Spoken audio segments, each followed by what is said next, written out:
अस्सलाम वालेकुम viewers, welcome back to another episode of my podcast. उम्मीद करता हूँ आप सब खैर आफियत से होंगे।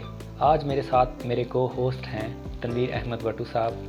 सो welcome Tanveer Ahmed Bhattu ji. Thank you Zaheer साहब, आपने आज मुझे इस एपिसोड में इनवाइट किया, बहुत शुक्रिया। बहुत बड़ापन है आपका, आपने हमेशा याद रखते हैं। आज के इस पॉडकास्ट में we discuss about the university life and then when we go in professional life, the hurdles that comes in our life we will discuss in this podcast.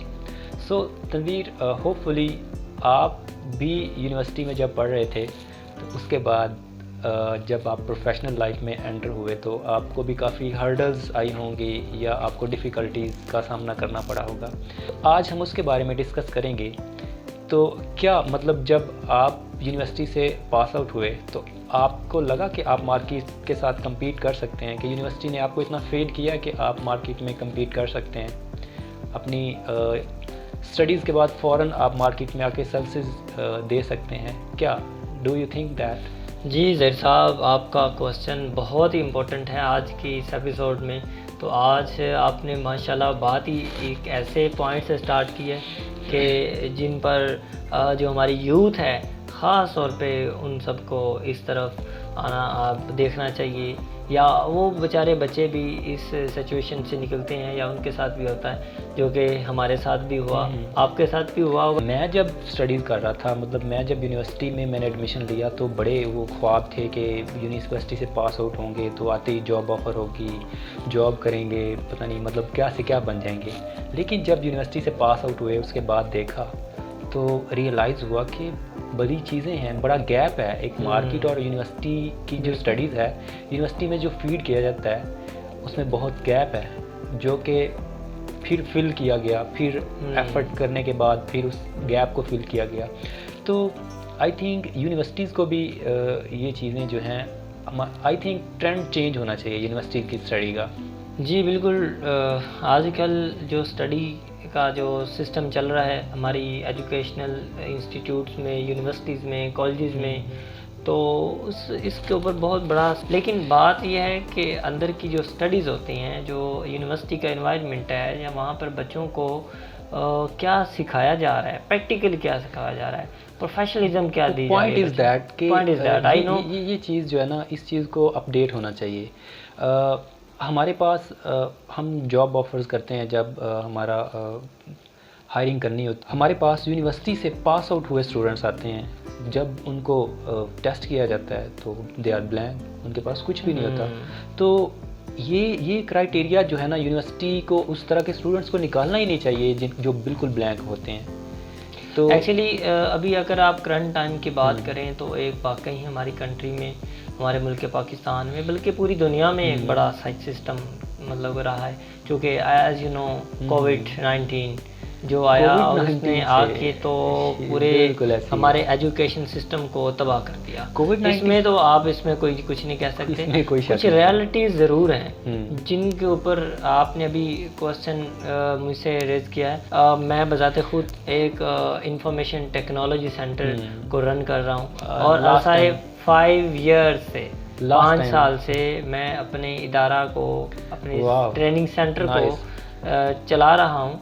तो उसमें ए लॉट ऑफ स्टूडेंट्स, जो कि आपकी वही बात कि at least बच्चे degree करके आ जाते हैं, और हमारी जो बेसिक वाला जो कोर्स है जहाँ से हम बच्चे को स्टार्ट करवाते हैं, तो उनसे जब मैं इंटरव्यू करता हूँ, जब उनको मैं अपने एडमिशन के लिए जब उनको गाइडलाइन दी जाती, तो जो हमारी एडमिशन फीसर बैठी होती हैं माशाल्लाह, जब उनको इंफॉर्मेशन प्रोवाइड करी होती है, तो स्टूडेंट्स ब्लैंक, डिग्री कंप्लीट हो चुकी है लेकिन उनको मतलब बेसिक कंप्यूटर की डेफिनेशन नहीं आ रही होती। डिग्री करने के बाद भी उनको वो कोर्सेज की ज़रूरत पड़ रही होती है कि वो 3 मंथ्स 4 मंथ का कोर्स करने आते हैं स्टूडेंट्स।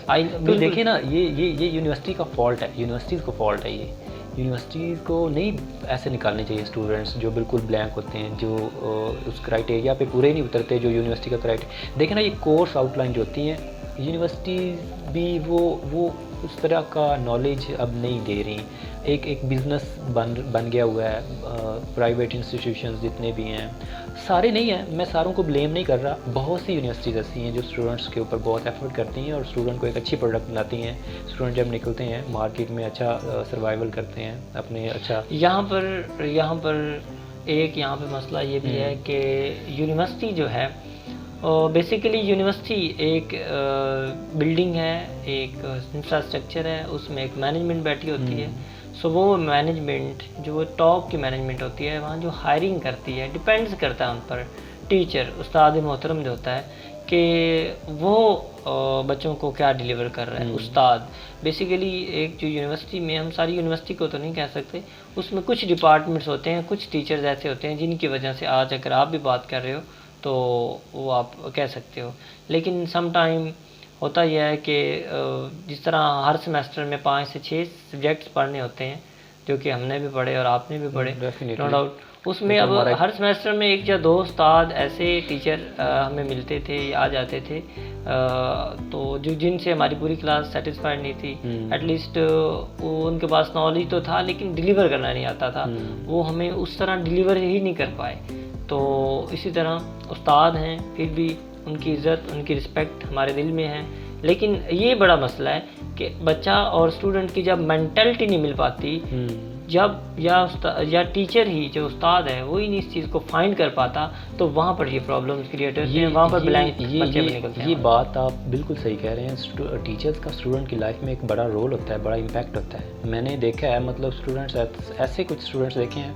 अगर मैं अपनी अर्ली एजुकेशन की बात करूँ, जब हम स्कूल में पढ़ रहे थे तो कुछ स्टूडेंट्स ऐसे थे जो बिल्कुल, मतलब उस वक्त हम नालायक बोलते थे जिनको, कि उतना वो नहीं होते थे, स्टडीज़ में इतने स्ट्रांग नहीं होते थे। बिल्कुल होता तो है। जब टीचर्स ने उनके ऊपर मतलब थोड़ा सा अपनी नज़रों में रखा उन स्टूडेंट्स को, टीचर्स ने अपने साथ अटैच किया, वही स्टूडेंट्स दिनों में फ्लॉरिश हुए। तो टीचर का डेफिनेटली एक इम्पैक्ट होता है स्टूडेंट के ऊपर। तो यहाँ पे फिर अगर हम आके देखें तो ये एनालिसिस करना तो यूनिवर्सिटी का काम है ना, यूनिवर्सिटी मैनेजमेंट का काम है। तो यूनिवर्सिटी मैनेजमेंट जो है वो इस चीज़ों को बगैर एनालिसिस किए टीचर्स हायर करते हैं, तो एट द एंड फिर ये एक मसला है, ये हमारी सोसाइटी का, हमारे एजुकेशन सिस्टम का। इस पर आप बिल्कुल ठीक कह रहे हैं।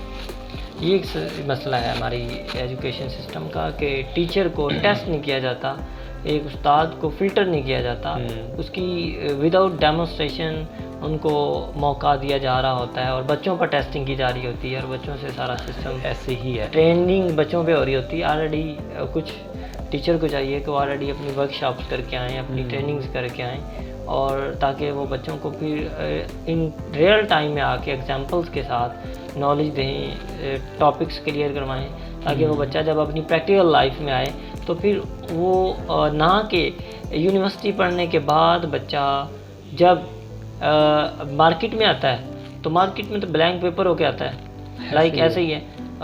फिर दोबारा मार्केट वालों को, बेचारों को, इंडस्ट्रीज़ वालों को उस पर दोबारा मेहनत करना पड़ती है, जो कि ये मैंने देखी हैं चीज़ें। या जब भी अभी मेरे टेक्नोलॉजी सेंटर में दीपालपुर सिटी में, जो अल्हम्दुलिल्लाह उसमें जितने भी अभी मेरे पास एक तो लॉट ऑफ ट्रेनर्स आए हैं, डिग्रीज कंप्लीट थी कि सर मैं ज्वाइन करना चाहता हूँ कॉमरेड सेंटर, सो सर मुझे मौका दिया जाए।